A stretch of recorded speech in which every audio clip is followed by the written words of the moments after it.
Hey, what's going on, Leos? Butch Tarot here. I'm going to do um, your October read from now to the end of October. It is a general read, so it may not resonate with everyone. It is for your Sun, Moon, Rising, and your Venus. For all you cross watchers, roles can be reversed. Always feel free to comment down below. I'm going to be using the Runic Tarot. And with all that being said, let's get it.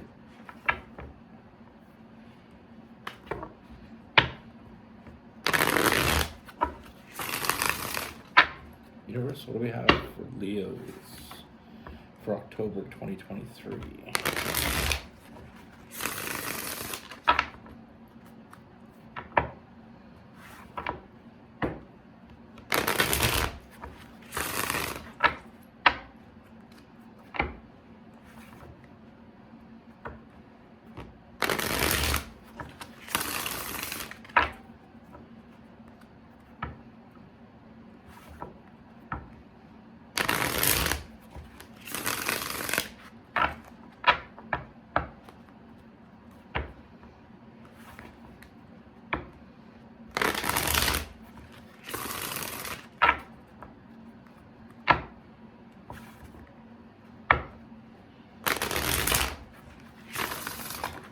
What message do we have for Leos?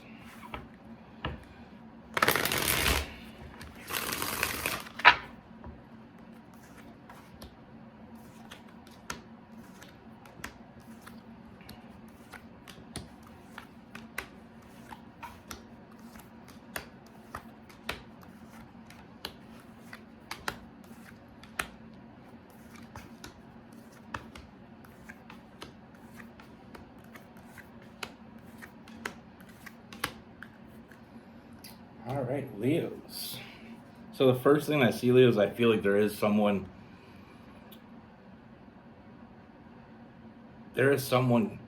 I feel like this person's already around you. I feel like this person knows you because I feel like this person's been thinking about you a lot. I feel like this person fantasizes about you. Now, I feel like they noticed you the first time they saw you. And that's when it all started. These fantasies started from the moment they saw you. I feel like you have a very commanding presence when it comes to this person. They noticed you. They know they really noticed you, and they haven't been able to stop thinking about you. Now, I feel like this person has been dealing with a lot of anxiety and stress late nights, and I feel like it's because they're overthinking. I feel like you intimidate this person a bit or a lot. I feel like what they want from you, they have a hard time believing that you would want that from them. I mean, this person wants to give you the world, but like I said, I feel like this person is having a hard time opening up. I feel like they keep it kind of hidden behind those walls. And I feel like it's more of a self-preservation. They feel like they want what they can't have. Everything about you, and the more they get to know you, the more they want you, but the more you seem so perfect. And in life for them, the perfect doesn't really seem to work. And I feel like this person's very confident. I feel like they are very confident usually, but when it came to you, it's like I said, that you have this very commanding presence. It's intimidating. And there's this internal struggle within this person. It's almost like they haven't given up before they tried. It's not about that. It's about wanting you from a distance. They like everything about you, and the more they get to know you, the more they like. And there's that internal struggle. It's like they think you're too good to be true. In the sense that it's something that they can't have. it's, I mean, they see the possibilities, they see the potential, they know they could give you the world. They just don't know if you'd accept it. Now, I mean, like I said, when you came along, it was like that ship that they've been waiting for. Now they're not giving up. I don't want to give you that impression. They're really not giving up. I feel like they're second guessing themselves. They're overthinking it. Like I said with that Four of Swords, they're looking at the worst possible scenarios and not seeing the possible good scenarios, the possible great scenarios. They're doing a lot of that negative thinking. Like the woman in the picture, she kind of putting herself in that bad place.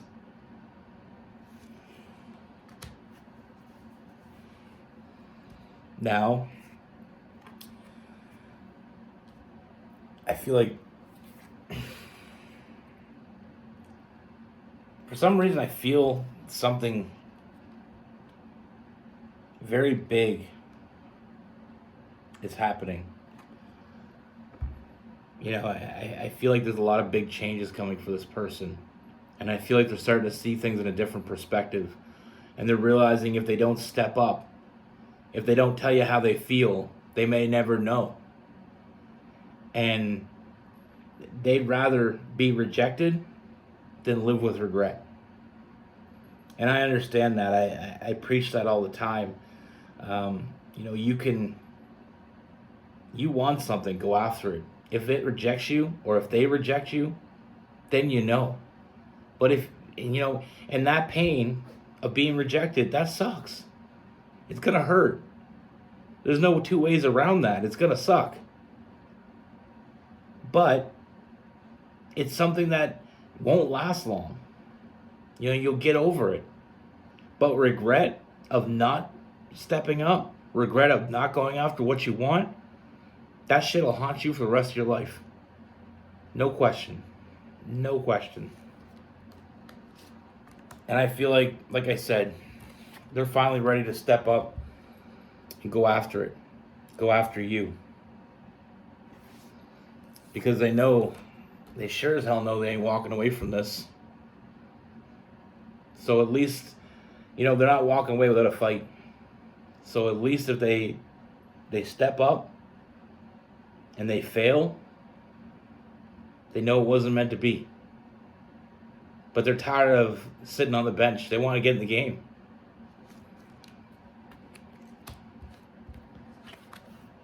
Like I said, endless possibilities here. They're seizing the day. Something has changed in this person. And I feel like this person's confidence is really starting to come back. And they see all the possibilities. That Seven of Cups, they could have all their cups filled. But they have to go after it. They have to fight for it. And that's what I see this person doing. I feel like this person is going to come forward. I do see this person opening up communication with you. With that Eight of Wands. And we got that Queen of Swords. I feel like they're going to be very direct.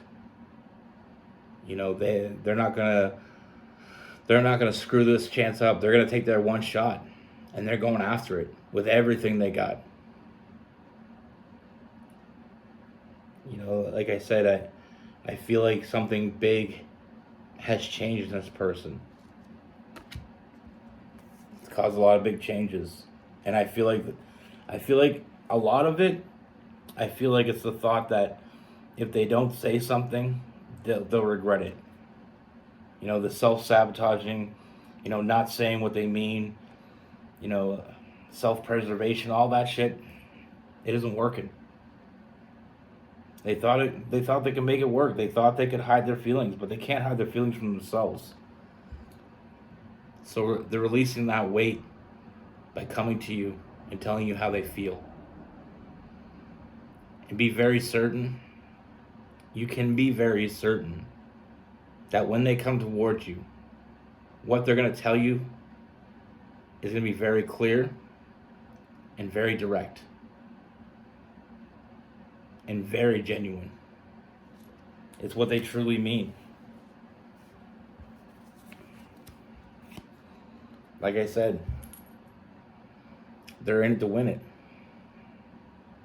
They're chasing you.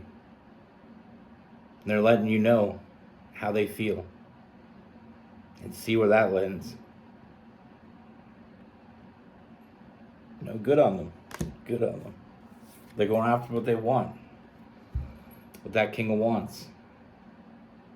They're going after it. They've done the whole negative thinking. They've done the whole, worst case scenarios. But nothing, no worst case scenario they came up with is worse than not having you. Or not knowing whether they could have you. Whether they could be next to you. Because they saw the potential.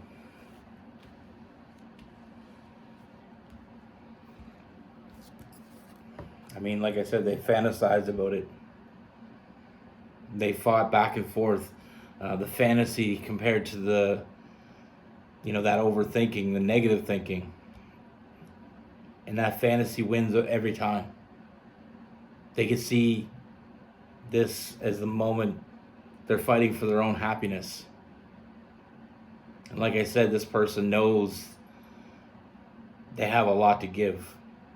And in most cases with this person, they're very confident. But like I said, they never thought they'd meet someone like you. You kind of took them off guard. You're a little bit intimidating.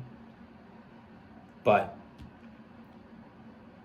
like I said, I feel like it's like one of those moments where you're like, oh, they're not interested, or they couldn't possibly want me. And then there's that moment when you're like, screw it. I can't walk away not knowing. I have to know.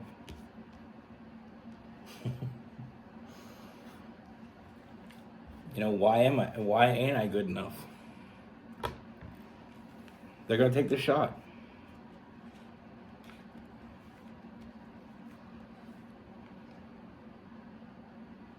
Like I said, the possibilities greatly outweigh that negative outcome that they keep playing over and over in their head. There's a word for that. I do that. We'll get into that in a minute, but with this person, we have Pisces, Scorpio, Aries, Leo, Sagittarius.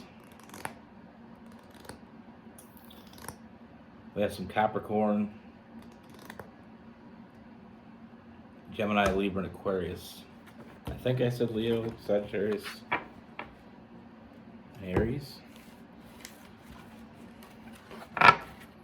But that's something I do. I relate to that so much.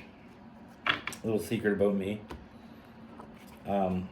Actually, can't remember the name for it. Catastrophize. It's like, I always think of the worst possible scenario. I'm so bad at that. So bad. It's one of my flaws. But I'm not ashamed of it. It's who I am. I think about the worst possible scenarios first. It's not that I don't see the good side of things. I don't want you to think that about me. I think about the worst things that could happen. I remember Rose took our daughter out west to see her parents a few years ago.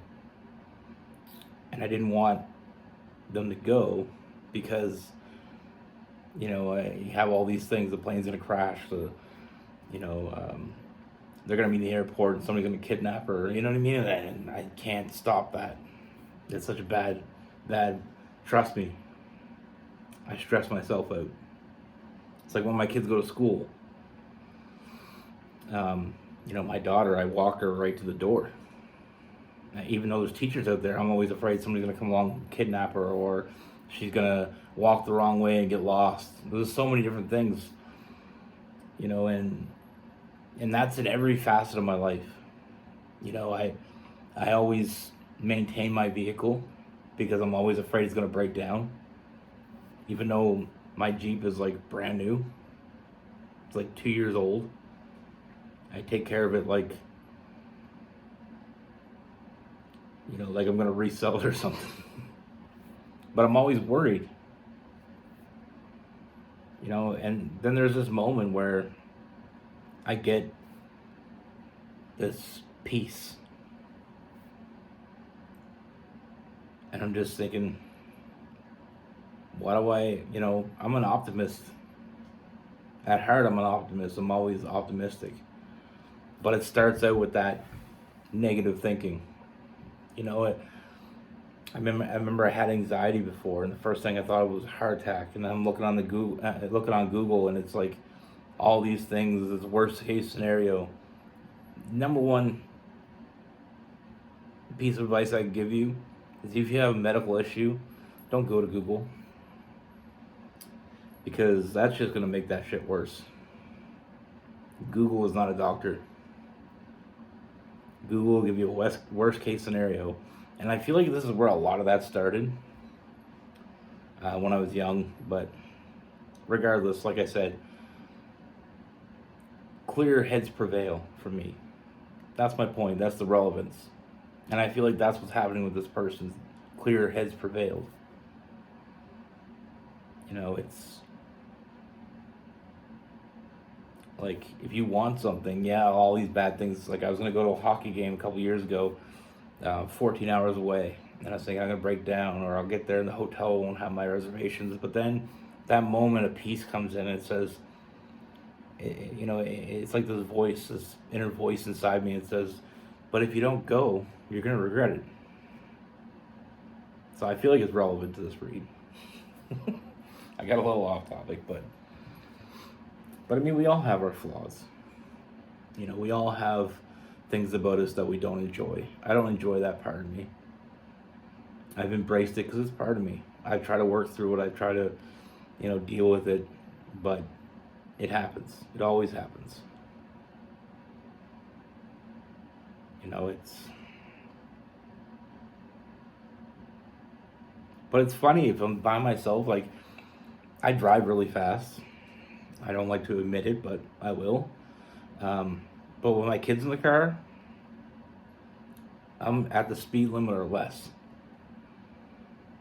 You know, even if I get a little bit tired, I won't drive. I won't feel comfortable. But if I'm by myself, I speed. You know, I'm just. So it's funny because it has to involve other people. You know, like other than the health thing, like I said. But that's Google's fault. I blame it on Google. You know, when you look up things to do with, you know, pain in your chest, signs of anxiety, panic attacks. You know, first thing it says heart attack. So then you got that in your head. That shit makes it worse. But yeah, I'll stop talking. I was just giving you a little peace of mind. Throwing my little relevant story in there. But to say that somebody finds you intimidating, it happens. A few of my friends are Leos, and I get it. My son's a Leo, actually, and he comes off a little bit intimidating, but he's a big softie. Look at the fire sign trait. I hear a lot of people saying different fire signs have this intimidation quality. It's the fire. Anyway, be good. Take care. Stay safe.